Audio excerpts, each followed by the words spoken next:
Hi, everyone. Welcome back to the Pot Smoker's Bible.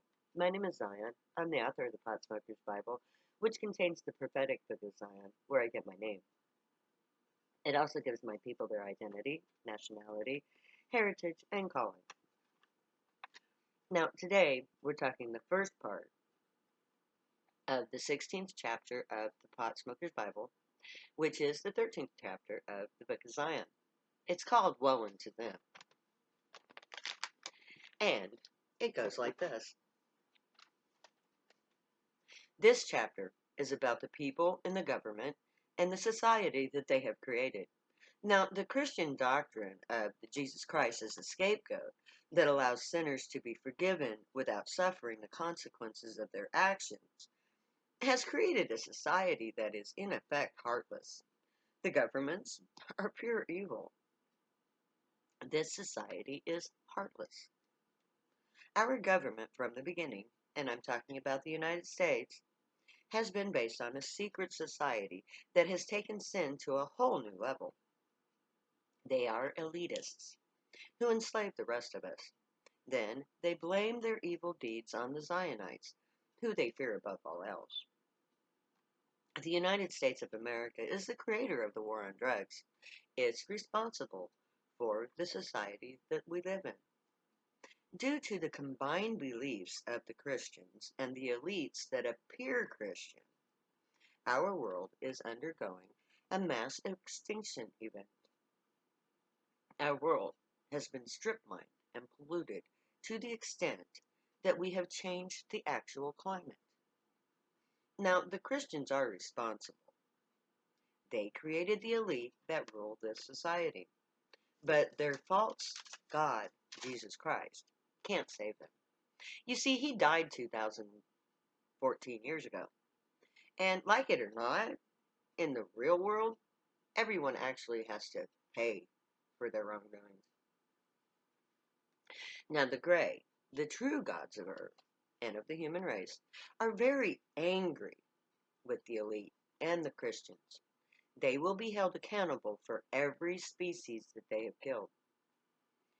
They will have to pay restitution also to Zion for every act of genocidal warfare that they waged against the children of the grave. No one can sin without paying for it in the end.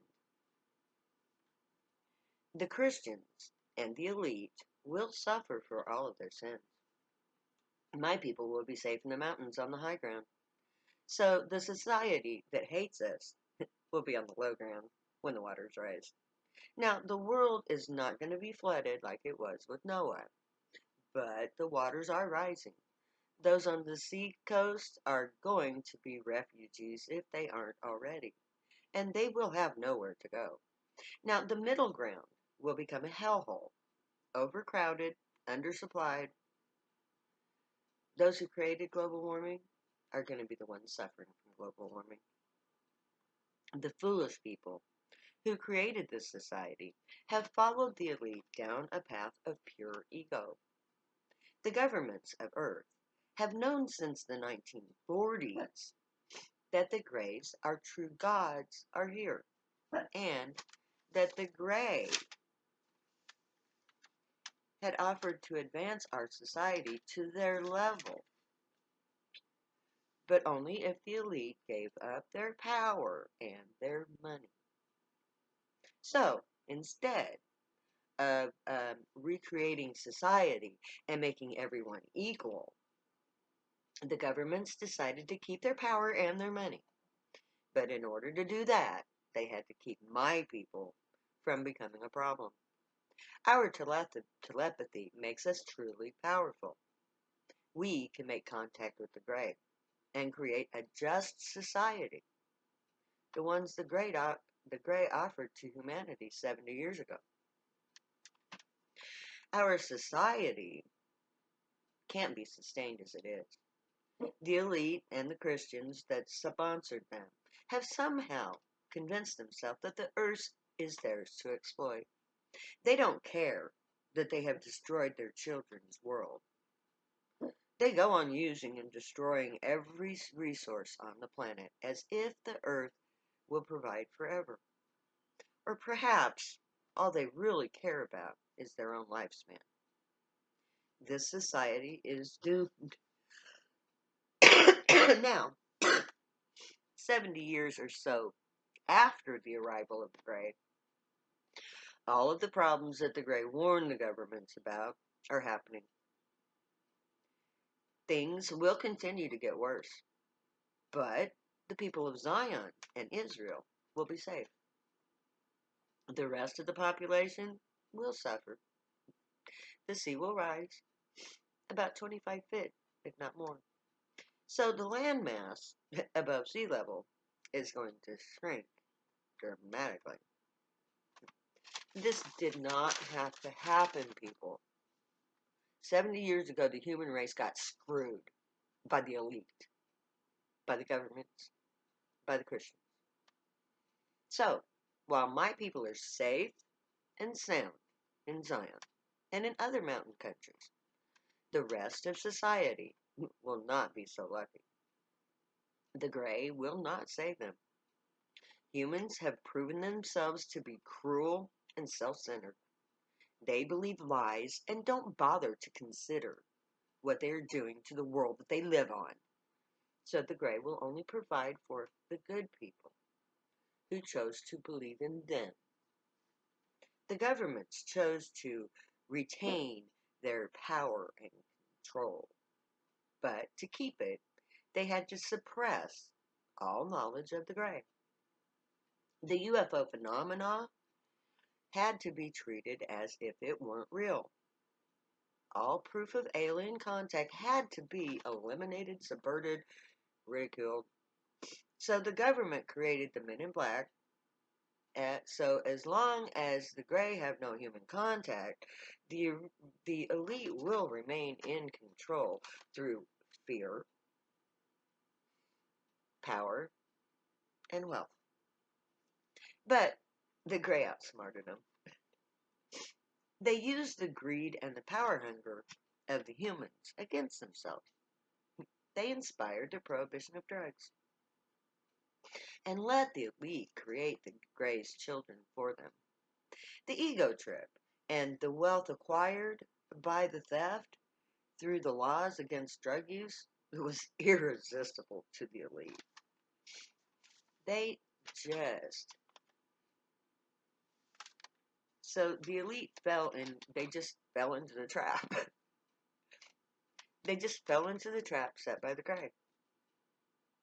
They enacted the unjust laws, which were a direct violation of the Constitution, in order to oppress an innocent people. And in so doing, they created the very people with the ability to destroy them. Now the trap is sprung. The elite are going down.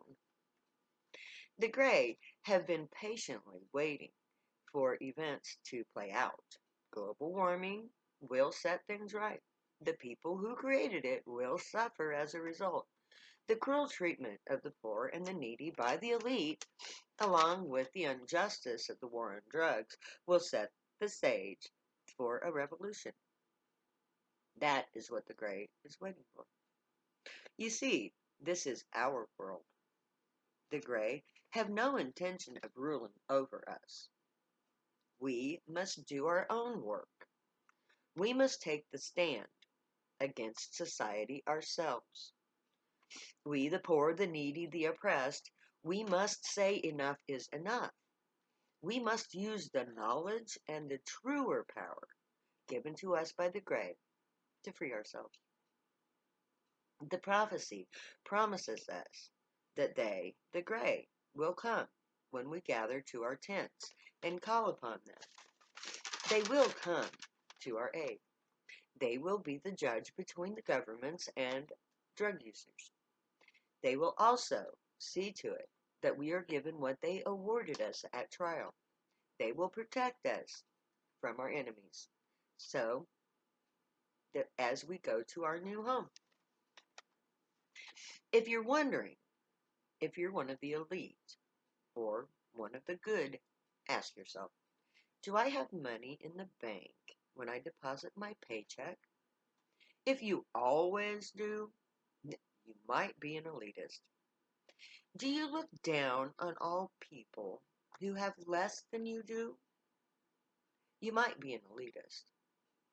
Now, if you want to rethink the war on drugs, because if you think that it's okay to decide for me how I choose to live my life, then you are an elitist.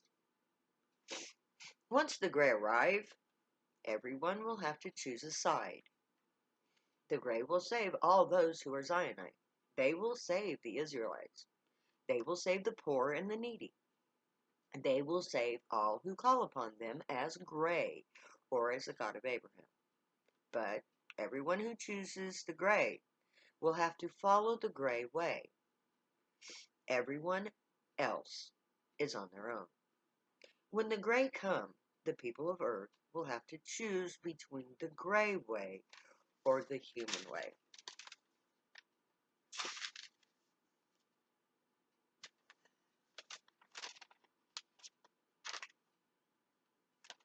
And that is where we're going to end this segment, because the next time we're going to start the dissertation.